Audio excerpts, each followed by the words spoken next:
In this video, we're going to look at another of the conditional structures available in MATLAB called the switch structure. This is going to be similar to the if structure, but with some definite differences. So as I just mentioned, the switch structure is very similar to the if structure in that it allows us to choose from different sets of MATLAB commands. However, the way the switch structure differs is that instead of asking a yes or no question and then making decisions based on the answer, we instead look at the value of a variable or a statement and then choose from different sets of possible answers. So here we see the basic syntax we have for the switch structure.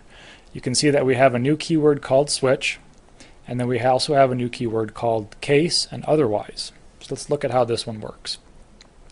So in this case we have switch, and then next to it we have switch variable. This is equivalent to the if and then our expression that we had with the if structures. So the switch variable is what is actually going to control which of the different sets of commands we execute.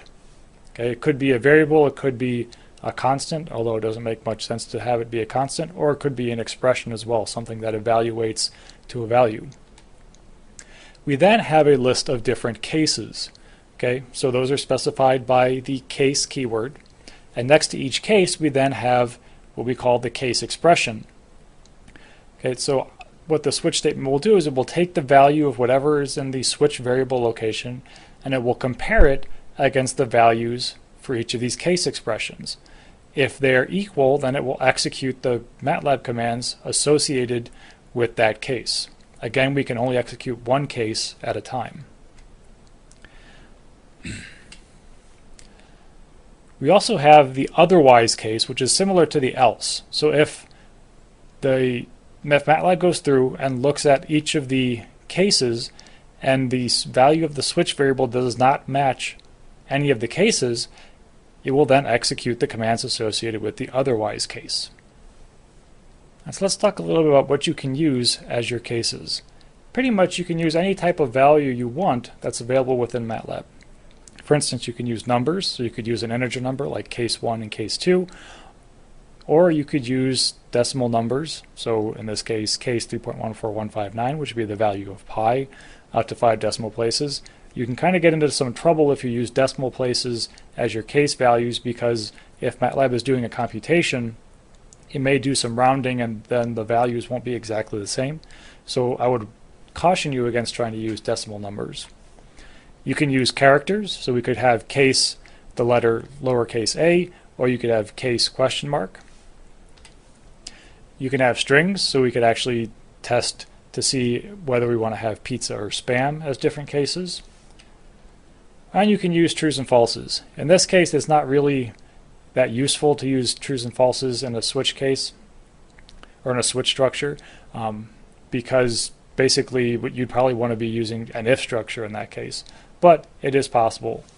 Really the only thing that you can't use is a vector of values as the case for your switch structure. Alright, so let's take a look at an example of a switch structure. However, to start out with, we're going to look at an example that we saw at the end of the if structure video. So here we have the example we saw where we're asking the user what the current day is. So we use a menu statement, what day is today, give them the options of Monday, Tuesday, Wednesday, Thursday, and Friday, and then we saw we could have an if structure which goes through and checks to see what button the user had pressed. If we were to transform this from the if structure, or in this case an if-else if structure, into a switch structure, we would have the following code. All right, so again, the menu statement stays the same. We're still prompting the user, asking them to select which day it is. However, when we get to the actual structure which decides what's going to happen, right, we now see that we have our switch keyword. Answer is now our case or our switch control variable. Okay. Then we have different cases, case 1, 2, 3, 4, and 5, which are the possible values that answer can take on. So if answer is equal to 1, then we would display today is not Monday. If answer was equal to 4, we would display today is not Thursday. Okay, so the switch statement compares the value of answer against the values for the different cases. If none of those cases were what was selected for answer, then it would run the otherwise case and would display, are you sure you entered a day?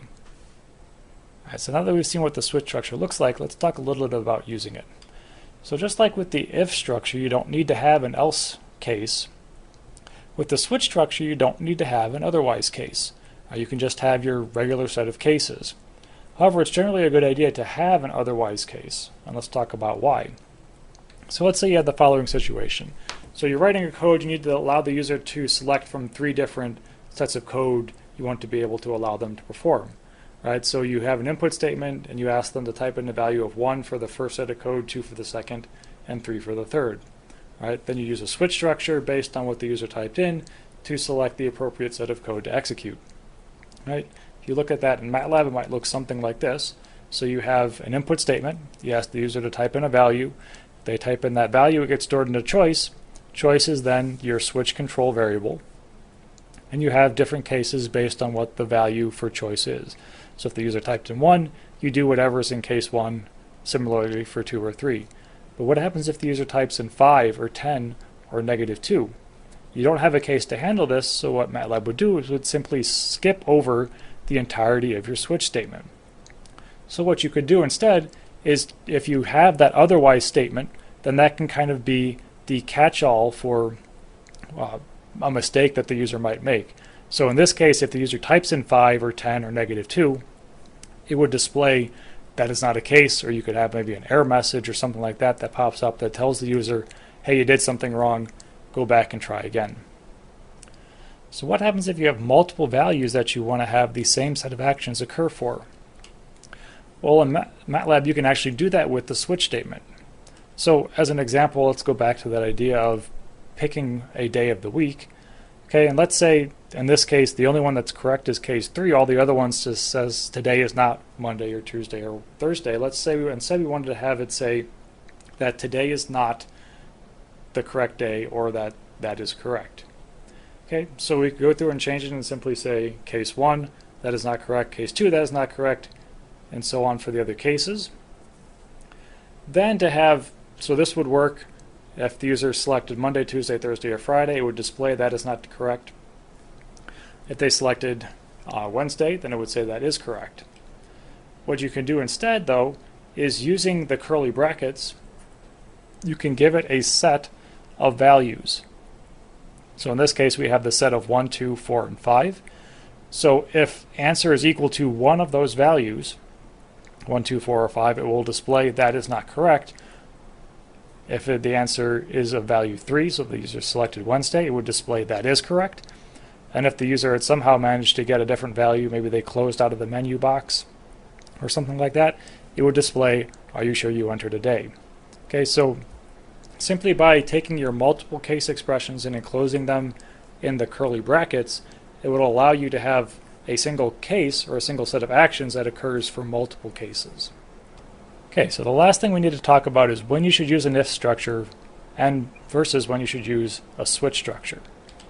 So always use an if structure when you have a range of values.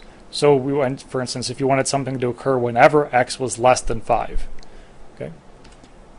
You want to use the if structure when you have a complex set of conditions. So if x is less than 5, but it's also greater than 2. So again, it's within some range of values. Or if you have multiple variables that you need to control with. So let's say you want to do something based on the value of variable x and of variable y. Okay. You use the switch statement when you have a specific set of values that you need to test over. So you have, for instance, a menu statement produces a variable. That variable can only have a certain set of values, 1, 2, 3, 4, 5, and so on. That's a good use for the switch statement. All of the conditions that you want to test can be satisfied with equal comparisons. Okay, right? Because that is essentially what the switch statement is doing, is it's doing a bunch of equal comparisons. Does my control variable equal one of these cases? And you only have one variable to check. Okay, so you can't set up a switch structure that's based off of multiple variables unless you perform some computation that results in a single value. Okay. Really, the kind of the rule of thumb is you can always use an if structure. So if you don't feel comfortable with the switch, you don't have to use the switch. You can always use the if. Right, but you should only use the switch when you have a finite set of possible values that your variable can take on. And with that, we've reached the end of this video, so hopefully you now have a little bit of an idea of how to use the switch structure as an alternative to using the if structure.